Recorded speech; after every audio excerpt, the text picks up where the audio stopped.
The Colts returned to their house of horrors this Sunday, but now someone who used to be part of the problem might actually be part of their solution. Let's get to it.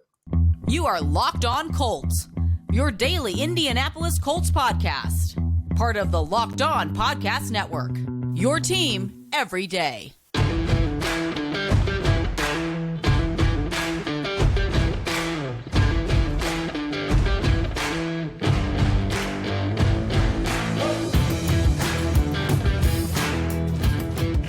All right, everybody. Thanks for tuning in and making us your first listen of the day. This is your daily podcast covering your Indianapolis Colts and Jacksonville Jaguars, part of the Locked On Podcast Network, your team every day.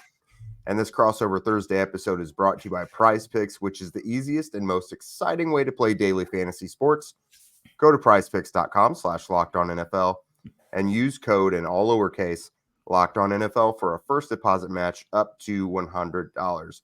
Welcome to the show, everybody. Jake Arthur here from horseshoehuddle.com. Also got my guy, Tony Wiggins. And I know you guys, the Colts fans, you always love when Tony is on here and we're chatting with him. I don't know about the Locked On Jags listeners if they like hearing from Zach and me, but everyone on the Colts side seems to appreciate you, Wig. I don't think they like nobody. I don't think Locked On Jaguar fans like nobody. So it's good. Right, that's how Titans fans are too. But I digress. So today we're going to catch you guys up. We're going to take you all the way through Sunday's Colts Jaguars matchup, which you can catch every snap of the action with Sirius XM on the SXM app. Search either Colts or Jaguars. So we're just going to kind of fly through the biggest storylines for each team going into this thing. Remember, they already faced in week one, so there's familiarity there. The most important matchups that are going to make or break things. And then ultimately, what is going to lead to a win for either side, and we'll give you our predictions as well. So, Wig, I will open the floor to you, but I'll preface it by saying, is it Everbank Stadium now? Is that right?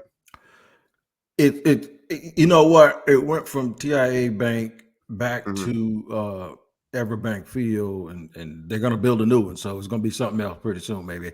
But yeah, Duval. That's all it is. Duval. Yeah. Not been chill for the Colts whatsoever. They haven't won there since 2014. Since then, 2015 was a 51-16 Jags win. 2017, 30-10. 2018, which was one of the best Colts offenses in a while, 6-0. It's not been great. And then the Colts hit absolutely rock bottom over the last couple years. 26-11 loss at the end of 2021. And then they started 2022 with a 24-0 loss. So, what's the biggest storyline for you guys? Because there's got to be a pretty big comfort level. The biggest storyline is just to maintain consistency. They have to win games that they're supposed to win. And they beat the Bills, but they lost to Houston. Yeah. So the thing is they haven't found that consistency that they really want. They got pretty close to it last week offensively, especially in the first half, but they just have to find a way to be consistent regardless of who the opponent is and what streak is on and what curse is on. I guarantee you the messages that they have down there is you got to watch these guys. This is a divisional game, a team with some good trenches on both sides of the ball, playing with a gamer of a quarterback. Just don't get caught slipping. I think it's right now with Jacksonville, it's me versus we. It's us. We can't beat ourselves. And if we don't beat ourselves, it's going to be very, very hard for somebody else outside of a few teams to come in here and beat us. That's how it's been for the Colts at times. But, man, I mean, looking at this, the most glaring thing is they played without Anthony Richardson before. Of course, he's had a couple injuries that has already cost him some time. But now he's on IR. He's going to be out at least a minimum of 4 weeks. So now we know for indefinitely that this is a Gardner Minshew offense, someone you guys are obviously very familiar with.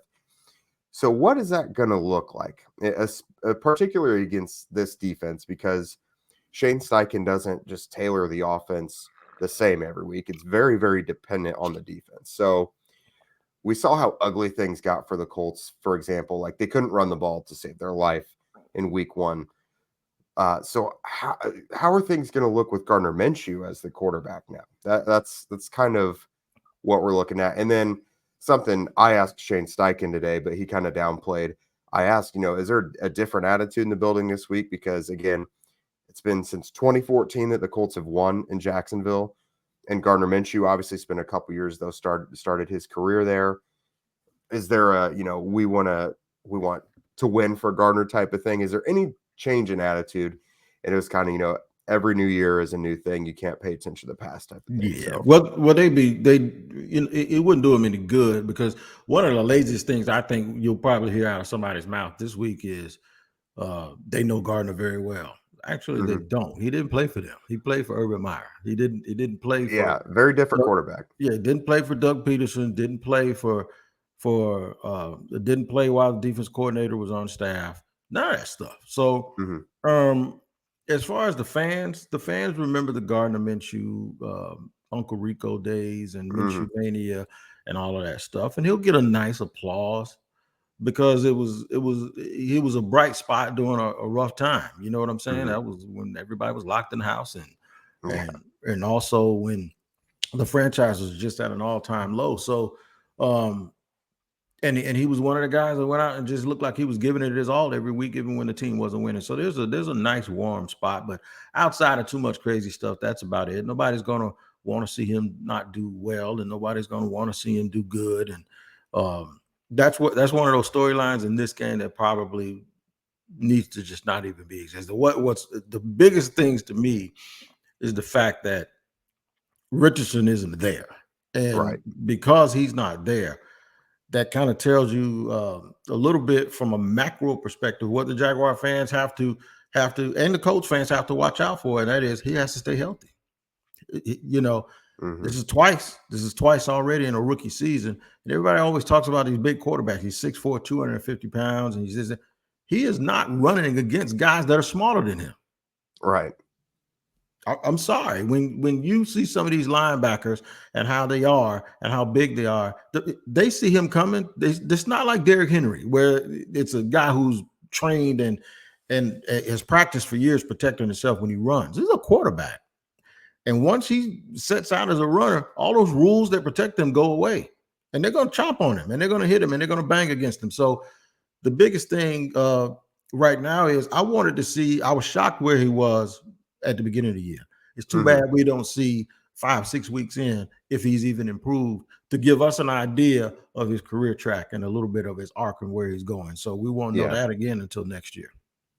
Yeah, I will say he has gotten better since then. I mean, I think he, like just kind of you mentioned, he looked ahead of schedule, probably particularly as a passer. He was probably having his best game as a passer before he left last week. So that's a bummer. He got knocked out of that CJ Stroud one as well. He's not going to play against Bryce Young. So that's kind of a very small footnote of, kind of getting taken from those young QB matchups. But here in a minute, we're going to talk about some matchups that should make or break this whole thing. What's going to make the biggest difference in the game. But first, let's bring you a word from our sponsors. Testing my skills on PrizePicks this football season is the most exciting way to play daily fantasy sports. If you have the skills, you could turn $10 into $250 with just a few taps. PrizePicks is really simple to play. I can make my picks and submit my entry in less than 60 seconds. Quick withdrawals, easy gameplay, and an enormous selection of players and stat types are what makes PrizePicks the #1 daily fantasy sports app. Really interested to see what they have to say about the running game for the Colts. It was a Deion Jackson-led group last time, and Anthony Richardson played. You take away what Richardson did, and it was non-existent from the running backs. But now you've got Zach Moss on a hot streak. Jonathan Taylor is back in game 2 with his action getting ramped up. So definitely need to check back on PrizePicks close to game time to see what those projections will be. Go to prizepicks.com/LockedOnNFL and use code LockedOnNFL for a first deposit match up to $100. Again, that's prizepicks.com/LockedOnNFL and use code LockedOnNFL for a first deposit match up to $100. PrizePicks, daily fantasy sports made easy. And football season is obviously here, and Locked On is kicking up our coverage with Locked On NFL Kickoff Live. Each Friday, Locked On will go live at 2 p.m. Eastern on every Locked On NFL YouTube channel. Locked On Colts, Locked On Jaguars. Hosts Tanitra Batiste, Jarvis Davis, and Kyle Krabs will break down every game on the NFL slate to get you ready for your team's matchups. fantasy lineups, betting angles, all of it. Plus, you get the in-depth local analysis from our stable of NFL hosts across the country who know these teams better than anyone else, like me and Tony. That's exactly what you're looking for here. Find Locked On NFL Kickoff live every Friday at 2 p.m. Eastern on any Locked On NFL YouTube channel. All right, Wig. So these matchups, again, we've been through this before week one, not long ago. What are you circling now in this matchup, whether it's offense and or defense for the Jaguars? What are you really looking at when it comes to the Colts that's going to make a big difference? Okay, so the Jaguars pass rush has been maligned. It's still one of the things that is being really, really talked about, right? Going against a Colts offensive line that is considered pretty talented, right? Now, there's this want to and desire for those guys to get sacks. This week is the wrong week to break discipline when trying to get those sacks. And I know people are going to go, Gardner Minshew ain't a better runner than Anthony Richardson. No, he's not. But I tell you what he does really, really well. He passes the ball off schedule. So now, if you create these little alleys for him and allow him to use his little getaway car, you got to understand something. He is running to try to find room to throw the ball. And he will do it off schedule. Whenever you play Gardner Minshew, and this is the experience that I have covering him, you always want him to stay on schedule if you're playing against him. Don't give him alleys. Make him beat you from the pocket. He can make some throws from the pocket, but he ain't gonna kill you from there. So the thing is when you give him when he turns this into a playground play, that's when you're in trouble because he'll throw it, not just run it. He'll throw it, and that's why I think he's a very, very dangerous. So the matchup for the Jaguars is the thing that you've been wanting to do all year. You can't get so caught up in trying to do that you allow him to do exactly what makes him so special. So be very, very careful on the pass rush. You want to rush, but you want to stay in control. Make him stay in the pocket. Do not let him be able to scramble to throw.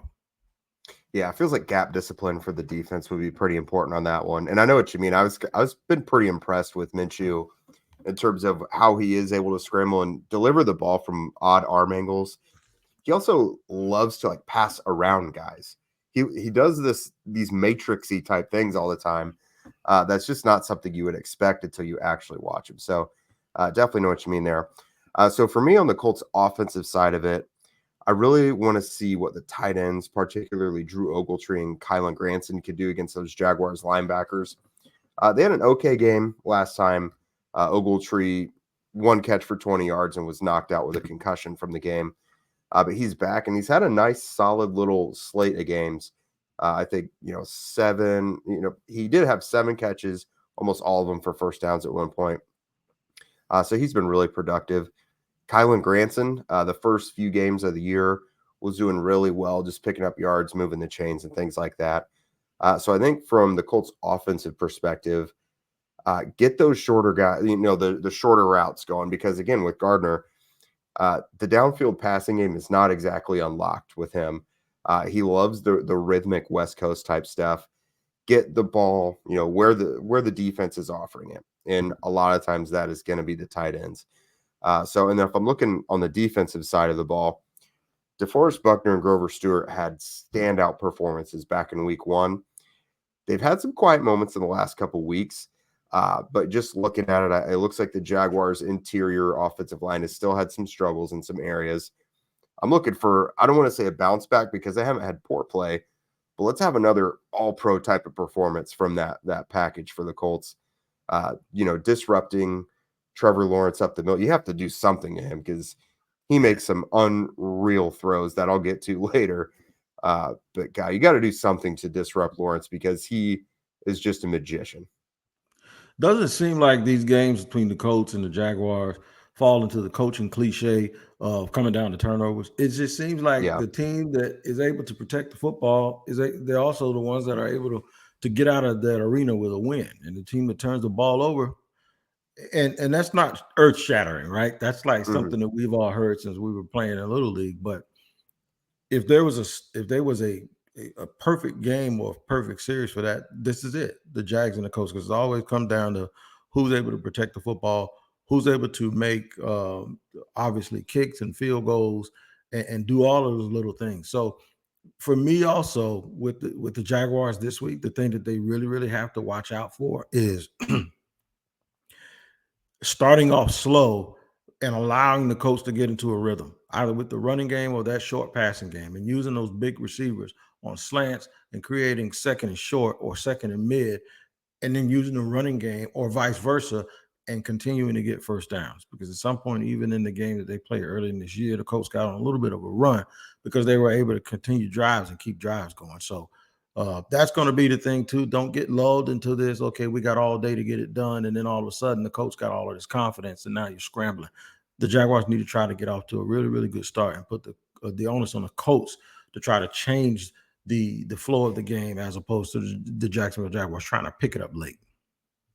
Yeah, that'll be interesting. I something else I wanted to mention here as well. So a big theme in week 1 was Calvin Ridley, his welcome to the Jaguars game, essentially. He's not going to be stopped. The Colts secondary, or the cornerbacks at least, are already different than what they were before.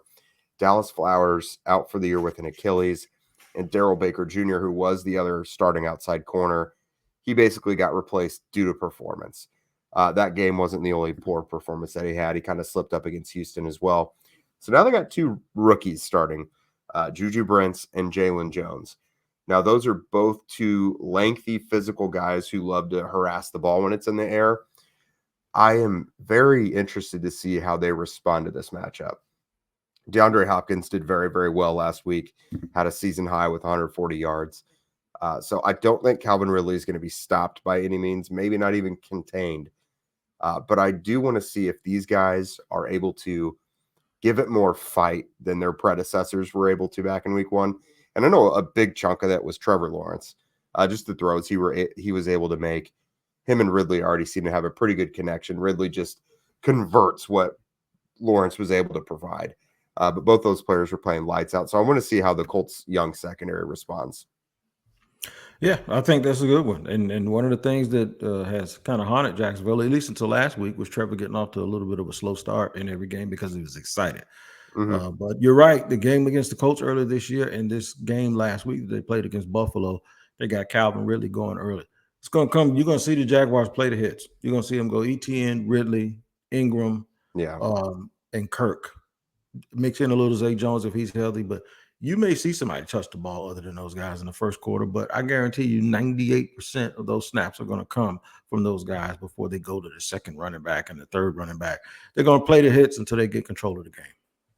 Yeah, I feel like when it comes to Jags Colts, everyone for the Jaguars who should perform really well always does. Yep. Like they don't have sleepy performances from the guys who are actually supposed to make a difference. So coming up here in a minute, what is going to lead to a win for either of these teams, and ultimately who is going to win? But first, another word from our sponsors over at JACE Medical. Everyone should be empowered to care for themselves and their loved ones during the unexpected.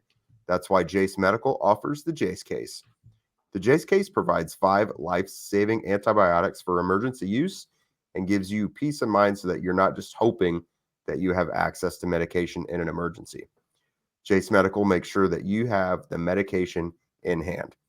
JACE Medical is simple. They handle everything from the online evaluation to licensed pharmacy medication delivery and ongoing consultation and care. Don't get caught underprepared. Get $20 off on these life-saving antibiotics today from JACE Medical by using our code LOCKEDON at checkout on jacemedical.com. That's JASE medical.com. All right, Wig, time to put you on the spot, man. I think from a Jaguars perspective, they have every reason to be optimistic. They've beaten the Colts. They own the Colts in Jacksonville. I believe you're riding a 2-game winning streak. So what do you think on this one? I got the Jaguars winning. I think they won 2 in a row. They're starting to feel good about themselves. They've had that obligatory blip in the season when they lost at home to Houston, and nobody knew at the time Houston was actually really, really improved. All we saw Houston, we saw the quarterback get sacked, in the first 2 weeks 11 times, and then the Jaguars not be able to get to him. But so people don't feel as bad about that as they did earlier. But they had that scare, and then they had a little bit of a scare the first week in London against the Falcons. So now they know what you have to do. They're going to scrape and scratch, and they're going to try to probably get a little bit of a lead, play with confidence. They got to run the football. They have to protect the football, and then they have to stop the run, obviously, on the other side on defense. So I got the Jags winning this game. I'm not going to go crazy with it, though. I'll say they win the game 27-20. Okay. Yeah, I've got a one-score game as well. So I think offensively, again, I mentioned it earlier, the Colts could not run the ball at all in the first game. You took away Anthony Richardson's contributions, and the running backs put up 16 carries for 25 yards. Just non-existent, essentially. Now, that was Deion Jackson as the lead back. Zach Moss was just a week away from returning from his broken arm. Jonathan Taylor was on PUP. Now they've completely transformed. They're one of the top rushing attacks in the league now. Zach Moss is top 5 in the league despite missing that week 1. Things are different. Now, Richardson will not be there, but he hasn't been the catalyst really since Zach Moss came back. So the Jaguars are one of the top run defenses in the league as well, but that's what we said about Tennessee last week also. And I thought the Colts would do well against the run against the Tennessee Titans, but not to that extent. Like, they blew up. And I think they will control things a little better. I think they'll have a much better standing than they did in week 1. Because that also it disrupted the entire offense. They were 2 of 12 on third down as well. Right. Because they had second and longs. They had the long down and distances. So I think running the ball for them will be huge. Defensively, again, I think they have to get after Trevor Lawrence. And they have to be in position. It's kind of corny to say do your job and everything, be in position and all that. But Trevor Lawrence is going to just make some alien, goofy things happen because that's what he does, especially against the Colts. Like, he's going to do things where defenders just have no ability to eliminate the threat, basically. So just be in your spot and try and limit those because he's going to do things you can't combat. So just try and not let them run away with it. Ultimately, though, I don't think the Colts come out on top of this one. I'm going to say I think it's going to be pretty physical and a kind of a defensive game. I will say that the Jaguars take it 20-17 on this one. Sounds good. I thought 27-20 might be a little high, but I just figured the Jags would be doing some things offensively. But it sounds good. I think we're going to have a real good game this weekend. It'll really show where they are. The Jaguars get to 4-2, and they're sitting in a pretty good spot. They'll probably be favored to win the next 2 games after that. You're looking at 6-2 going into the meat of their schedule. So, that in terms of the Colts, I'm impressed by their head coach. I really like the way he calls the games, and we can look at the results. But I like the way he calls the game. I like that the owner bent the knee a little bit and gave the running back some money. You know what I'm saying? And it almost makes you think like, okay, with the first year of a new coach and a rookie quarterback, why the hell didn't you do that 3 weeks ago?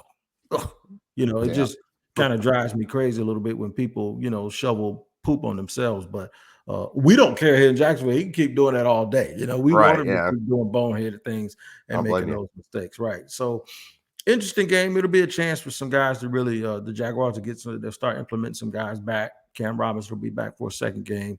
DeJuan Smoot might play after missing early this year and most of the second half of last season with an Achilles injury. He may get a chance to get some playing time. The difference between this game and week 1 for the fans, you'll see a much cleaner and a much clearer representative of what both of these teams are because they've gotten the kinks out now. The only difference, like I said, with the kid not playing, for Colts fans, it sets it back a little bit. For the Jaguar fans, what you see is you're starting to see this team at its absolute best, even though they got some guys still banged up. But at least they got that out of their system early, and now those guys appear to be on the mend, and they'll have their best team on the field in a few weeks. Yeah, that's what I'm looking forward to that one most is I do think we're seeing a true representation. Yes, there's no Richardson, but we've seen Gardner Minshew for half the time, so we kind of know what that looks like. I think this is a huge measuring stick game for the Colts.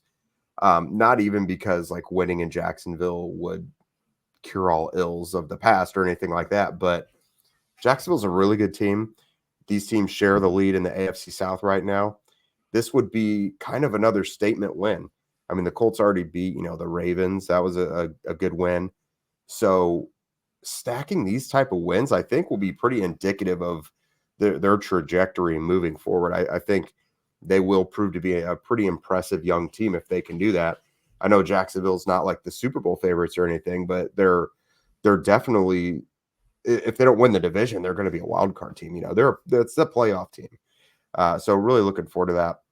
Health-wise for the Colts, hopefully getting their left tackle back, Bernard Ryman, and then Kwity Paye, defensive end. So two of the most critical positions, your left tackle and your top edge rusher. They were full participants in practice today. We're recording this Wednesday. So that's a good sign for them to hopefully be available on Sunday for concussions. So shoot, strength on strength. I'm really, really looking forward to this one on Sunday. So am I. Should be fun. I'm sure Locked On Jaguars and Locked On Colts fans will enjoy that. Now, I will be doing a postcast after the game, so you guys make sure that you tune into that if you're on Locked On Jaguars. But every single day, man, make Locked On Jags and Locked On Colts your first listen, because it's your team here every day, and we thank you always for making us your first listen. And shout out to those everydayers too.